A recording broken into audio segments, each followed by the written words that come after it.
Hello students आज YouTube class को स्वागत जनाऊँगी मु डीके सार।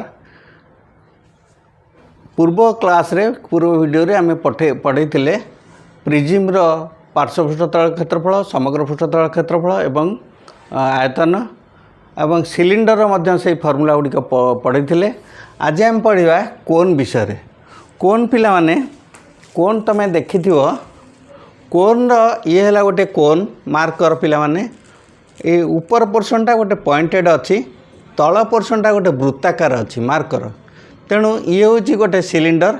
ए सिलिंडर को मार्कर ये जो पार्टी अच्छी सिलिंडर कहवा स्लांट हाइट बा तिर्यक उच्चता एवं ये हूँ आधार गोटे वृत्ताकार।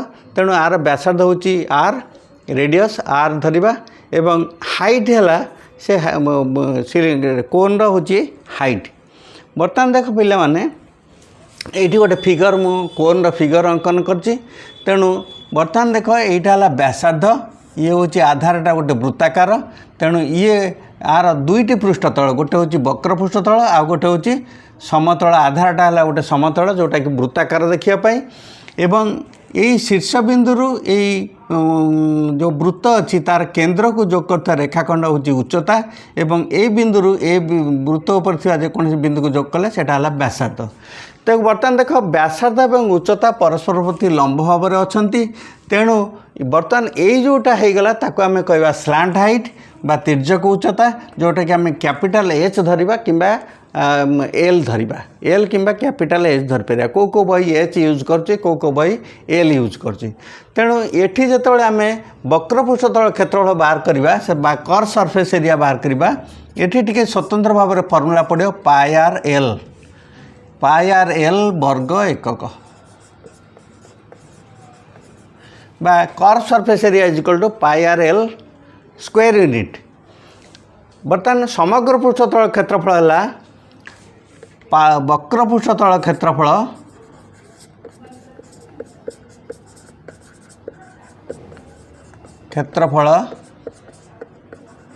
प्लस गोटे आधार रहा ये केस रे आधार क्षेत्रफल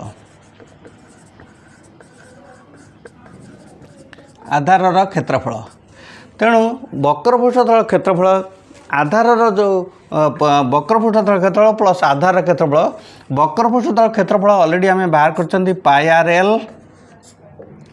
L in plus pi R L plus आधार क्षेत्रफल है pi R square. If you take common pi R you can take common तो it is L plus R एतिकी वर्ग एकक। देख पिला माने ये है total surface area is equal to pi R into L plus R. Pi R है radius L is slant height and R एतिकी वर्ग एकक बा स्क्वायर यूनिट बोली कहबा। ये है टोटल सरफेस एरिया।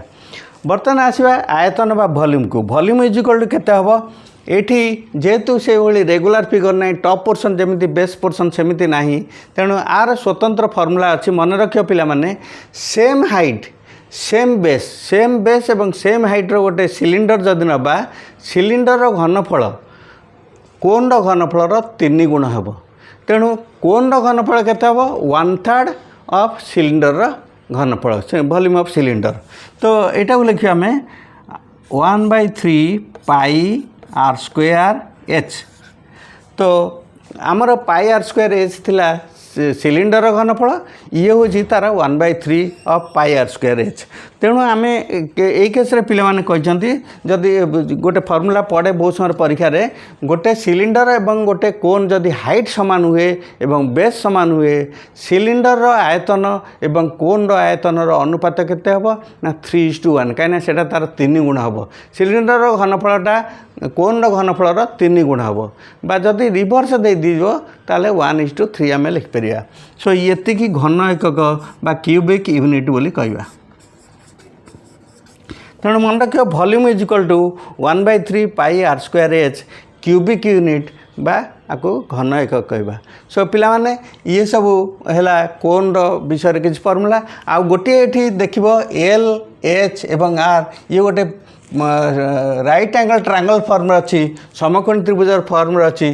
तेणु आम से लिखिपर L square is equal to A square plus R square. एठी जो पाइथागोरस फॉर्मूला अच्छी से फॉर्मूलाटा को आम अप्लाई कर परिया किंबा एठी कहबा A square is equal to L square minus R square एवं R square equal to L square minus A square.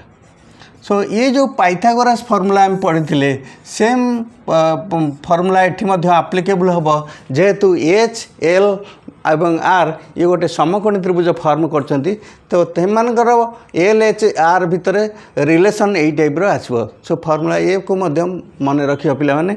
बहुत बहुत धन्यवाद। आज आम पढ़ले ये जो कोन पार्श्वपृष्ठ तल क्षेत्रफल बा कर्व सरफेस एरिया एवं टोटल सरफेस एरिया एवं वॉल्यूम आपको भल भाव प्रैक्टिस करियो। प्रैक्टिस कले तुमको आ संबंध में जो क्वेश्चन पड़ो ताको आराम रे तुम कर परियो। बहुत बहुत पिला माने भल भाव में तुम मन रख गोटे कथा मोर जो चैनल अच्छी चैनल को सब्सक्राइब करिवो लाइक करिवो शेयर करिवो जमीती कि अधिक रु अधिक पिला ये जिनसटी को पाई पारे से पाखे पहुँच पार। बहुत बहुत धन्यवाद पिला माने। बाय।